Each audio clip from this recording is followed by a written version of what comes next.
security for the World Trade Center and Washington's Dulles Airport, both involved in September 11th? None other than the president's younger brother. From 1996 to 2000, Securacom installed what was referred to as a new security system at the World Trade Center.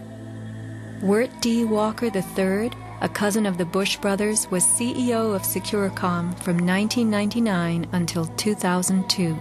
Interestingly, these facts have not been made public. Was it only a security system that was added during those years, or was it also the wiring for a long-awaited plan?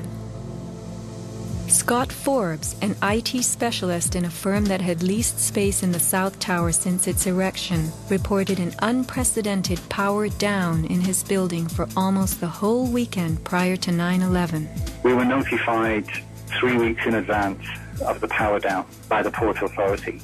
That was relatively short notice to plan to shut down all of our banking systems. It was a big deal. It was unprecedented. We had a data center on the 97th floor, so our originating servers were all there.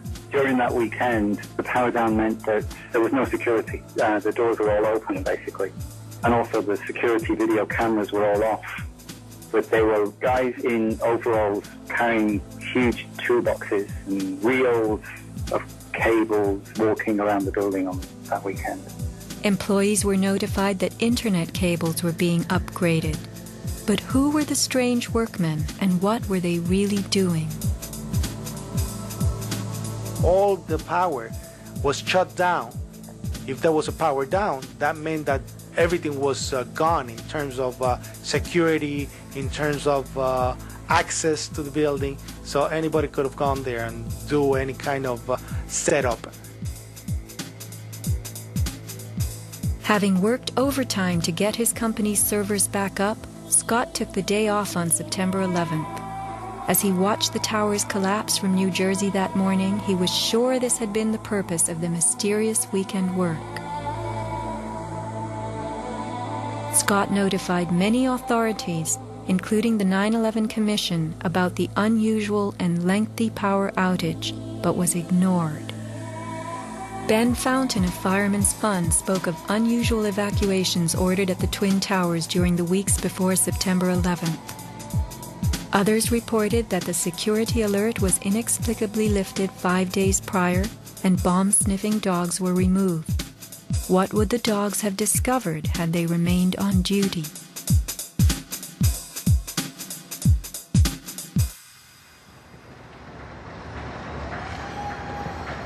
Not long after the disaster, Lower Manhattan saw banners like this one. Although they were idolized as cathedral-like symbols of power and triumph that pierced the New York skyline, the Twin Towers were big money losers for the Port Authority of New York. They cost millions a year to equip with the basics: electricity, water, heat, air conditioning, sewage, and even oxygen, being airtight. As modern communications connected traders from all corners of the globe, tenancy in the Twin Towers continued to drop. The towers presented another problem. Decades ago, their steel beams had been sprayed with fireproof asbestos, a cancer-causing material banned from use in building in the mid-1980s. Although the World Trade Center complex was given several waivers, it was expected to clean up its act. But to remove the asbestos from every supporting beam in the Twin Towers would have been almost undoable. Quotes for this cleanup ran over $1 billion, and no insurance company was willing to bear the cost. An urban renewal project of unfathomable proportions. Given the tower's issues and problems, September 11th proved an unexpected bonanza. The Trade Center was built in the 1960s to revive a rundown area of New York, and 40 years later, urban renewal could again take place. 2 white elephants were removed, and a brand new complex is in the works. The full height of the new Freedom Tower will soar to 1,776 feet.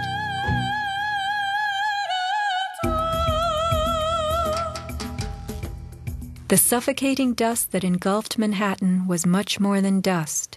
It was pulverized concrete, glass, metals containing lead, mercury, dioxins, benzene, and of course asbestos.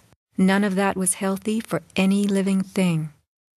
Today, thousands of rescue workers have developed lung cancer and serious permanent health conditions. And the rescue dogs continue to die.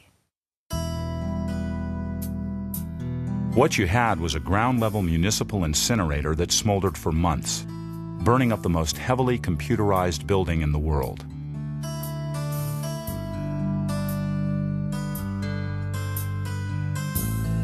Patients have had black paste coming out of their pores. They have reported bowel movements that are blue or green and have smelled like smoke, despite the fact that they have not been at a fire scene for months. Only 3 days after September 11th, Washington instructed the EPA to declare Manhattan safe and reopen Wall Street, though the air remained toxic. A federal judge is blasting the former head of the Environmental Protection Agency for telling New Yorkers it was safe to return to their homes and offices near Ground Zero soon after the 9/11 attacks. The judge called Christine Todd Whitman's actions, quote, conscience shocking, and refused to grant her immunity. It was documented that the White House ordered EPA to tell these lies, to downplay the seriousness of the environmental hazards. In addition, 9/11 first responders who have fallen ill and applied for aid have been denied.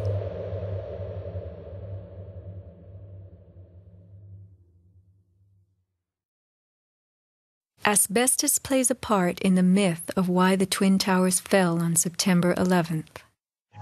The steel had been sprayed with a lightweight fireproof foam, which, while cheaper, was much less adhesive. The New York Times has reported that the foam fell off easily, and the Port Authority had been fixing and replacing missing sections in the months before September 11th. But even if the fireproofing had been perfectly applied, the impact of the plane crashing into the North Tower was so powerful, it simply blew most of it off, allowing the fire to attack the steel beneath. Once the planes hit, whatever condition it was in before the fact, made no difference because an impact would knock it off and the fire would have devastating effects on the steel. One good smack from a jet plane and the puffs of asbestos are all blown off the steel. Would a few hundred doors slamming do the same thing? Here, the History Channel tells us how, due to poor fireproofing, flames swept through the pockets